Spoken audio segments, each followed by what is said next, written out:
One morning, Mullah Nasruddin decided to sell his donkey. The animal was old but sturdy, and Nasruddin thought, 50 coins will be enough. That's fair. So he led the donkey to the market. The marketplace was full of noise merchants shouting prices, people haggling over spices, children running around. In the middle of the crowd, Nasruddin stood with his donkey, holding the rope proudly. Soon, a man walked up and asked, "How much for this donkey?" Nasruddin replied, 50 coins. The man scratched his head. Before he could answer, another fellow whispered loudly enough for the crowd to hear, 50? This donkey looks strong. Easily worth 100 coins, maybe more. The crowd turned their heads. 100 coins? They murmured. People began to gather around. 70, shouted one man. 80, yelled another. 90, offered a third.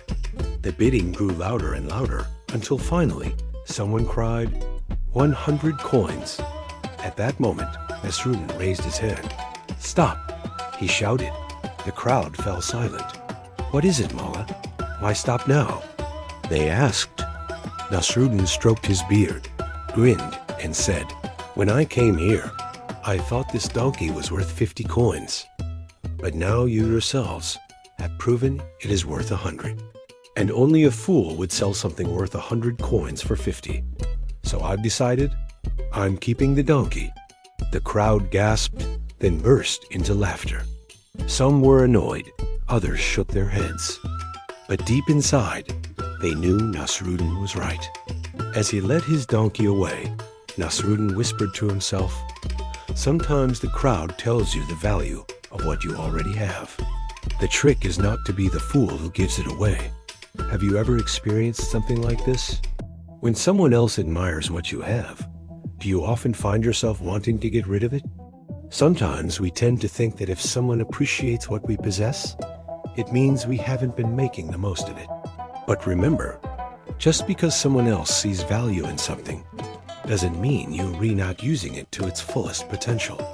It's perfectly okay to have different perspectives. Maybe they're right, maybe you are. But before you make any hasty decisions, take a moment to pause and reflect. Ask yourself, are you really willing to part ways with this? Because once it's gone, there's no turning back. You can't undo it. If you decide to let go, do so with a clear conscience, knowing you made the right choice for the right reasons. But if your gut feeling tells you to hold on tight, then don't. Let go of any doubts or worries. Trust your instincts. After all, it's your life, and you be the one who has to live with the consequences of your choices.